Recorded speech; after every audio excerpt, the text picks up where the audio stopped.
अस्सलामुअलैकुम वरहमतुल्लाहि वबरकातुहू। मैं हूँ आपका मेज़बान अंसार अजीज मदवी और आप मेरे साथ देख रहे हैं सीधी बात।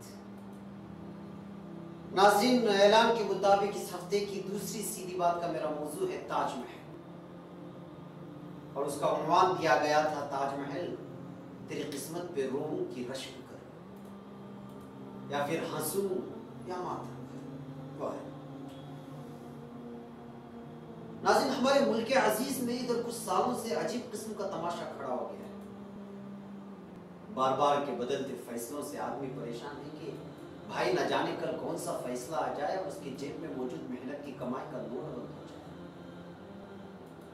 और कभी अचानक हिंदुस्तानी तारीख के साथ खिलवाड़ करने वाले नेताओं के बयानों से आदमी परेशान है कि भाई अब तक जो किताबों में मैंने पढ़ा वो झूठ है या ये झूठ है जो अब पढ़ाने की कोशिश की जा रही है। और यूं लगता है कि जो आवाजें कभी कभी सुनाई देती हैं डिजिटल इंडिया की या फिर ब्राइट इंडिया की, न जाने क्या सब, ये सभी भोग है। असल में तो ये खतरनाक ज़हनियत इस पूरे के पूरे हिंदुस्तान को तबाह करने पर तुली हुई है। जाहिर सी बात है कि हिंदुस्तान को बनाने में, उसे संवारने में, उसको ऊंचाइयों तक ले जाने में जितनी मेहनत मुसलमानों की लगी है, जितना खून मुसलमानों का लगा है, उसका किसी कौम का शायद ही लगा। तो फिर ये बात निकल करके आती है कि जो मुसलमान कौम इस हिंदुस्तान में अपनी तहजीब व सकाफत के साथ 600 साल तक बादशाहत की हो, और वो भी बड़े दिलनशी, खूबसूरत, दबदबे और इंसाफ के साथ, जब उसकी तारीख को मस्क करने की कोशिश की जाए तो मुमकिन है ये सब फैसले ऐसे ही नहीं लिए जा रहे हैं, बल्कि इसके पीछे पूरी तैयारी की गई है। और वो भी 1-2 साल के लिए, बल्कि कई दहाइयों से मेहनत की जा रही है। लेकिन एक बात याद रखिए, किताबों को तो बदला जा सकता है, निसाब में मौजूद असबाक को हटाया जा सकता है, मगर क्या ये मुमकिन है कि आप तारीख को ही खत्म कर दें, उसकी हकीकत को जड़ से निकाल करके फेंक दें? ये मुमकिन नहीं। गुज़िश्ता कई दहाइयों से संगी जहन के लोग इस तारीख को मस्क करने की बार बार कोशिश की। जाफरानी कुव्वतें जिन्होंने जंग आज़ादी के मौके पर खुलकर अंग्रेजों का साथ दिया, वो जब इस मुल्क की तारीख का हिस्सा ही नहीं है तो उनको तारीख बदलने में और मनगढ़ंत तारीख सुनाने में आखिर क्या हिचकिचाहट हो सकती है? अब देखिए ताज़ा मिसाल, कोई भी तारीख से नावाकिफ जाहिल नेता खड़ा हो जाता है और ऐसे ताजमहल को निशाना बनाता है जिसकी सियाहत आमदनी से यहाँ की हुकूमत कई सालों से अपनी झोली बढ़ती रही है। दुनिया की किसी भी मुल्क का बादशाह या वजीर, सिपहसालार, सदर या कोई भी आता है तो उसकी तमन्ना होती है कि वो अपने अहलिया या माशुका के साथ ताज के सामने खड़ा रहे और एक तस्वीर निकालकर तारीख का हिस्सा बन जाए। मगर हिंदुस्तानी तारीख के साथ खिलवाड़ करने वालों को और सिर्फ अदावत और ज़हनी दुश्मनी, हसद बांटने वालों को ये बात कहां समझ में आएगी? दरअसल आज टीपू सुल्तान शहीद रहमतुल्लाह अलैह ताजमहल और मुगल हुक्मरानों को जो निशाना बनाया जा रहा है या जो लोग निशाना बना रहे हैं, ये कोई नई बात नहीं है, बल्कि संगी जहन रखने वाले लोग, इसके तरबियत याफ्ता कारकुनान कभी ये हजम नहीं कर पाते कि मुसलमान हुक्मरानों ने इस मुल्क में 600 साल तक हुकूमत की है। इसी के चलते जब हुकूमत हाथ में आ गई है तो मुसलमान हुक्मरानों से वाबस्ता तमाम तारीख हटाकर अपनी 100 साल से तैयार करदा तारीख को आने वाली नस्लों के जहन में घुसेड़ देना चाहती है और हिंदुस्तान की दूसरे नंबर की सबसे बड़ी कौम के खिलाफ नफरत पैदा करके एक बार फिर मुल्क हिंद को तकसीम के डगर पर लाना चाहती है। नाज़रीन, आपने चंद्रगुप्त मौर्य का नाम सुना होगा। वो बंगाल का था, मगर वो फतह करते करते अफगान तक पहुंच गया। मगर क्या आपने कभी उसके खिलाफ किसी को बोलते हुए सुना? नहीं।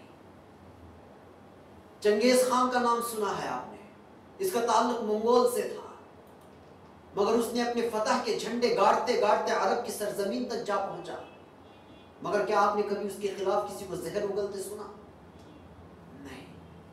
चंगेज खान, नेपोलियन, जो एक मशहूर सिपहसालार था फ्रांस का,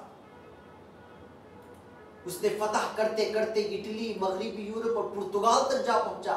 क्या आपने कभी सुना कि उसकी तारीख बदल दी गई है और उसको कोसा गया है? नहीं। ऐसे कई बादशाह हैं। हाँ, सिर्फ मुगल हुक्मरानों ने हिंदुस्तान में आकर यहां फतह हासिल करके गलती कर डाली। सोचने की बात है कि क्या बकिया पूरी दुनिया में अलग अलग रंग, अलग अलग सकाफत, जबान, खानदान, कौम के बादशाहों की बादशाहतें यूं ही कायम हो गई थी? नहीं, वो भी जंगो-जिदाल या फिर मुसालहतों से ही कायम हुई है। पहले के दौर जंगो-जिदाल के ही हुआ करते थे। क्या सिर्फ इस वजह से और खुद को खुश रखने के लिए तारीख बदल दी जाए? समझ में नहीं आता कि बादशाहों की जानिब से तामीर करदा सकाफती और तहजीबी इमारतों, मंदिरों, मसाजिद को ढाकर आखिर कौन सी तारीख रकम करना चाह रहे हैं ये लोग। अजीब तरफा तमाशा है।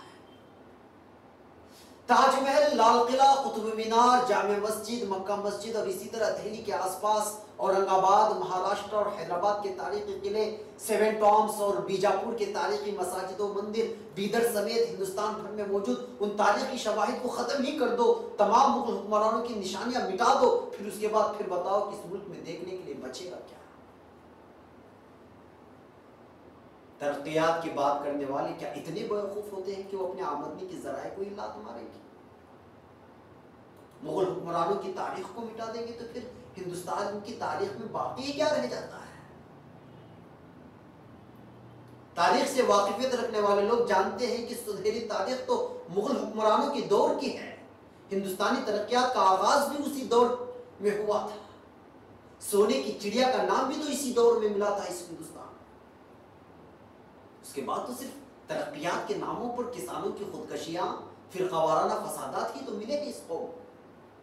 जी हाँ नाज़रीन, यहाँ रुकने की इजाजत दे, ब्रेक के उस पार कुछ और हक़ाइक़ आपके सामने लाते हैं। क़ुल हाज़िही सबीली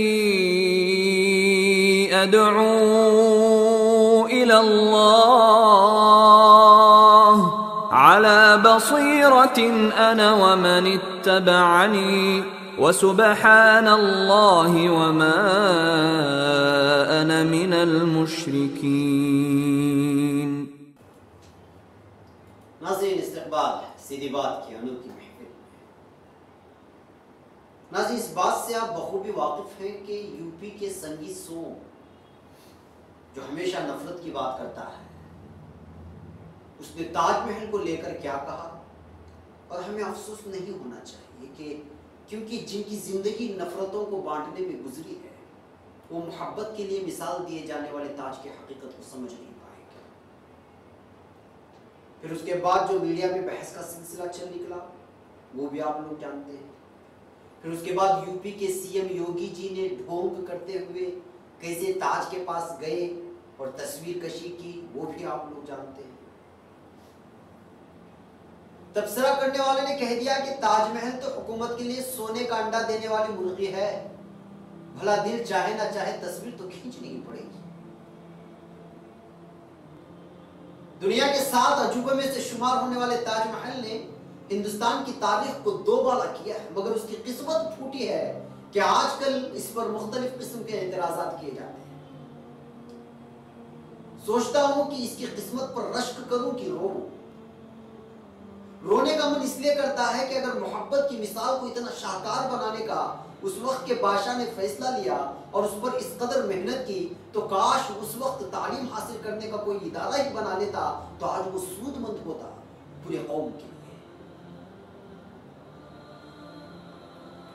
इसलिए उसकी तारीख बयान करने में मुझे मोहब्बत की दास्तां आपको सुनाने में कोई दिलचस्पी नहीं है, और ना ही ये मेरे लिए ज़ेबा देता है।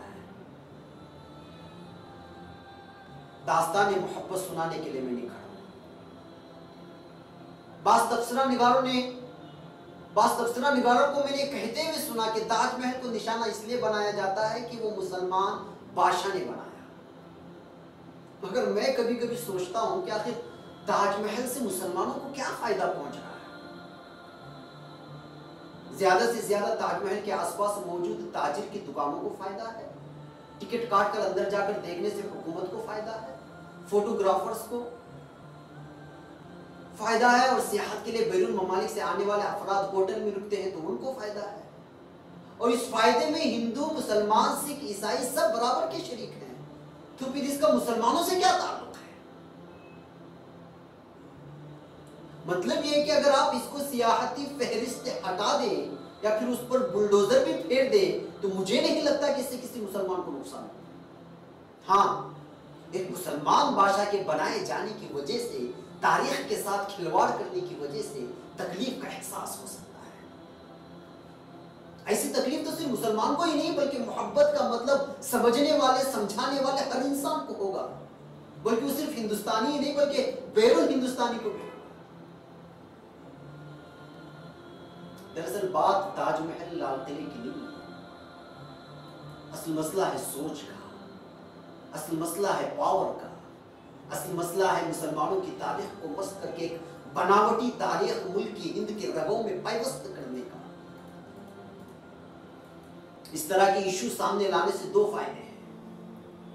आवाम अपने बुनियादी हुकूक के सवाल करना ही भूल जाएगी। मीडिया को मिठाई खिलाकर एक जानिब से खामोश कर दिया गया है तो अब आपको जीएसटी के नुकसानात के बारे में नहीं बोलेगा, नोटबंदी से मुल्क की इक्तिसादियात को पहुंचे हुए धचके के बारे में नहीं बोलेगा, पेट्रोल और डीजल की कीमतों में बढ़ोतरी क्यों हो रही है और किस कदर हो रही है, आम आदमी कितना परेशान है, वो नहीं बोलेगा क्योंकि उनको खरीदा जा चुका है। वो अब सिर्फ ऐसे इशू जिससे आम आदमी को कोई वास्ता नहीं, मुतवस्सित दर्जे का इंसान जो सुबह ऑफिस निकलता है, शाम में थका मारा घर लौटता है, उसको उससे कोई मतलब नहीं कि ताजमहल में क्या हो रहा है, मगर मीडिया उसको दिखा दिखाकर उसको अधमरा कर देता है।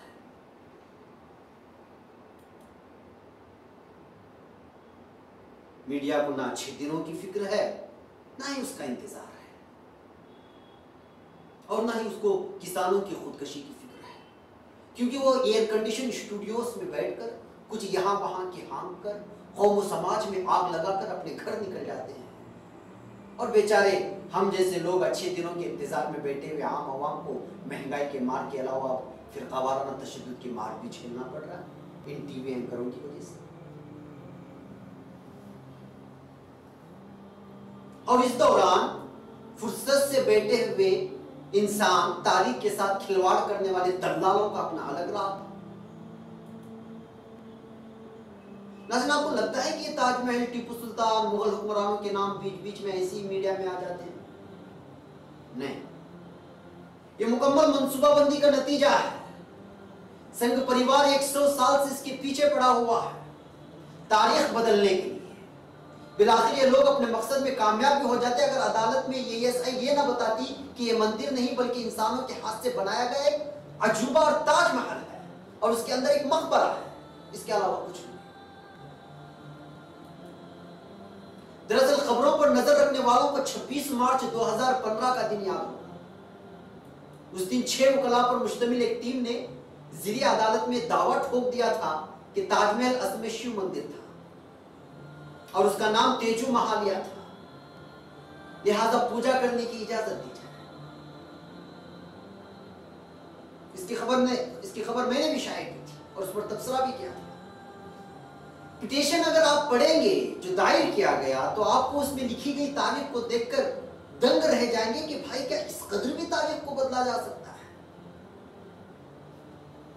उसको पढ़ेंगे तो आपको मिलेगा कि 12वीं सदी में राजा परमर्दी नामी देव ने यहाँ तेजू महालिया मंदिर बनाया था। उसके बाद ये राजा मान सिंह के वरासत में आए और ये राजा मान सिंह उस जमाने में जयपुर का महाराजा था। उसके बाद जब उसका इंतजाम राजा जय सिंह संभाल रहे थे तो शाहजहां ने अपनी हुकूमत के दौरान अपने दौरे हुकूमत में उसको कब्जा कर। अदालती अर्जी देखकर वजारत दाखिला और आर्कियोलॉजिकल सर्वे ऑफ इंडिया यानी ASI को नोटिस भेजकर तफसील तलब कर ली तो फिर दूध का दूध और पानी का पानी हुआ। यानी इस महकमे ने साफ कह दिया कि ये ना मंदिर है ना मस्जिद, ये सिर्फ मकबरा है और वो भी इंसान के हाथों बनाया हुआ एक अजूबा। जी हाँ नाज़रीन, यहाँ मुझे एक और ब्रेक की इजाजत है। ब्रेक की उस पर कुछ और हक़ाइक़ आपके सामने रखने की कोशिश करें। क़ुल हाज़िही सबीली अदअू इलल्लाह अला बसीरतिन अना व मन इत्तबअनी व सुब्हानल्लाहि व मा अना मिनल मुश्रिकीन। नाज़रीन, हकीकत यह है कि ये सब सिर्फ तमाशा है। कुछ नेताओं के बेसर और पैर की बातें करने से, मीडिया में डिबेट पर डिबेट होने से तारीख की हकीकत को बदला नहीं जा सकता। मगर हाँ, इस बात से हम लोग इनकार भी नहीं कर सकते कि ये बात सच है कि हिंदुस्तानी तारीख को लगातार बदलने की कोशिशें जारी है और पूरी तारीख को जाफरानी रंग में रंगने की बेइंतहा कोशिश जारी है। और ये सिलसिला आपसे नहीं, 100 साल से चल रहा है। जी हाँ, 100 साल से। आरएसएस की शिकों को, उसकी पॉलिसियों को जानने वाले और तहकीकी मुताला रखने वालों के लिए बात कोई नई नहीं है। पुरुषोत्तम नागेश वोक का नाम तो आप लोगों ने सुना होगा। ये अपने आप को तारीखदां कहता था और मैं सही बताऊं तो एक झूठा मुआर्रिख है। उसने 1964 में हिंदुस्तानी तारीख को दोबारा लिखने के लिए अपना एक इदारा कायम किया। उसकी कई किताबों का तर्जुमा कन्नड़ा में भी हो चुका है, मुख्तलिफ जबानों में हो चुका है और बाकायदा उसकी मनगढ़ंत कहानियों को सुनाकर मुसलमानों के खिलाफ हिंदू भाइयों में जहर भरा जा रहा है। बाकायदा उसकी किताबें फ्री बांटी जाती है। इसी ने सबसे पहले कहा था कि जजीरे अरब को विक्रमाजीत की सल्तनत का हिस्सा और काबे को हिंदू मंदिर बना दिया इसने। उसकी एक किताब है some blunders of Indian historical research. ये किताब आपको vedicbooks.net गूगल में जाके सर्च करेंगे तो मिलेगी आपको। एक और किताब इस नेट में आपको मिलेगी जिसका नाम है Agra red fort is a Hindu building, वगैरह वगैरह और भी किताबें वहां। यानी यूं समझिए जहर फैलाने का पूरा सामान तैयार कर दिया गया है। Some blunders of Indian historical research में लिखा गया है कि कुतुब मीनार का असल नाम विष्णु ध्वज या विष्णु स्तंभ था। स्तंभ इंग्लिश वर्ड है, ध्वज भी इंग्लिश वर्ड है, माफ कीजिएगा हिंदी वर्ड है। और लाल किला को भी हिंदू राजा की जानिब से तामीर करने की झूठी बात कही गई।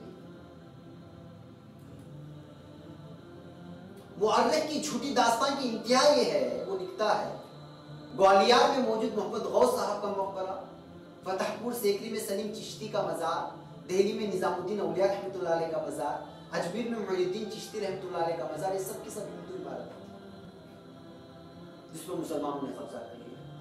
एक मज़हबखेज़ तारीख है। जाहिर सी बात है इसको हिंदू भी जानते हैं।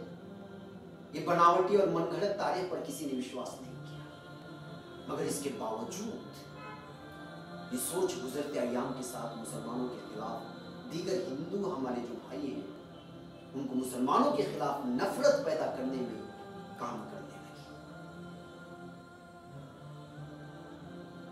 जाहिर सी बात है कि यूपी के सियाहती फहरिस्त से ताजमहल को निकालकर मंदिरों को नुमाया करना और फिर उसके बाद संगी शो का बयान और फिर बीजेपी का बयान से खुद को अलग करके खामोश तायीद करना, ये जतलाता है कि मंसूबाबंद साजिशों पर अमल पैराई शुरू हो चुकी है। मगर अफसोस तो मुझे इस बात पर है कि जब मुझे और आपको हकीकी तारीख का इल्म नहीं होगा तो फिर आने वाली नस्लों को हम लोग क्या बताएंगे। साजिशें करने वाले कर रहे हैं, तारीख को मस्त करने वाले रात दिन इस काम के पीछे पड़े हुए हैं। तो इस बीच मेरा और आपका क्या किरदार होना चाहिए। अंग्रेजों ने जब हिंदुस्तान की तारीख लिखी तो 3 हिस्सों में उसको बांटा। गौर से सुनिए इस बात। पहला दौर हिंदुओं का था, दूसरा मुसलमानों का और फिर तीसरा दौर अंग्रेजों का। अंग्रेज तो चले गए मगर इस तारीख के पहले और दूसरे दौर ने हिंदू मुसलमानों में दूरियां पैदा कर दी। बरतानवी तारीखदानों का मंशा भी यही था। मुगल हुक्मरानों पर उंगली उठाने वालों को आप लोग बताएं कि उस दौर में हिंदुस्तान सोने का चिड़िया था। ना उससे पहले ऐसे किसी ने कहा, ना उसके बाद कभी ये कहते हुए सुना गया कि हिंदुस्तान चिड़िया सोने की चिड़िया थी। मुगलों के दौर में हिंदुस्तान की पैदावार जितनी थी शायद ही तारीख में उसके बाद इतनी पैदावार यानी जीडीपी हुई। तारीख उठाई और बताई ऐसे नेताओं को कि अब जो हिंदुस्तान है उसके तो मुख्तलिफ हिस्से कट चुके हैं। पाकिस्तान अलग हो चुका है, बांग्लादेश अलग हो चुका है, अफगानिस्तान का कुछ हिस्सा भी उस वक्त हिंदुस्तान से मिला हुआ था। मगर मुगलों ने बर्रे सगीर पर हुकूमत की थी, यानी मुकम्मल हिंदुस्तान पर, और ऐसी हुकूमत की कि 600 साल के दौर में शायद ही कभी हिंदू मुसलमान फिरका वाराना फसादात हुए। तारीख की हकीकी किताबें उठाएं और देखें, जंगें हुई, इस बात से इनकार नहीं, बादशाहों के माबैन, मजहब के नाम पर नहीं। हिंदू मुसलमान डिवाइड करके जंगें नहीं। आप तारीख पढ़ेंगे तो पता चलेगा मुसलमान बादशाहों का सिपह सालार कभी हिंदू होता तो कभी हिंदू बादशाह का सिपह सालार मुसलमान। उस दौर में जमीन के लिए, एक दूसरे इलाके के लिए जंगें हुआ करती थी, मंदिरों मसाजिद के लिए, मजहब के लिए नहीं। बल्कि कभी कभी हिंदू बादशाह मुसलमान बादशाहों से पनाह लेता और कभी हिंदू बादशाह मुसलमान बादशाहों से पनाह। कभी दो दो इलाकों के हिंदू मुसलमान बादशाह मिलकर के कभी हिंदू बादशाह से लड़ते, कभी मुसलमान बादशाह से लड़ते। तारीख उठाई, ये सब तारीख का हिस्सा है। हजरत टीपू सुल्तान शहीद रहमतुल्लाह अलैह पर उंगली उठाने वाले एमपी हेगड़े और उनके हवारियों को ले जाए श्रीरंगापट्टनम और उनसे जुड़ी तमाम तारीखी किलों और जगहों को दिखाएं। जाकर देखें तो वहां पता चलेगा कि हर तारीखी जमीन पर मंदिर मिलेगा मगर मस्जिद का नामो निशान नहीं। ऐसे बादशाहों को आज ये लोग असफीयत की वजह से वहशी और कातिल कहते हैं। बेहसी, बेशर्मी और बेगैरती की इंतहा।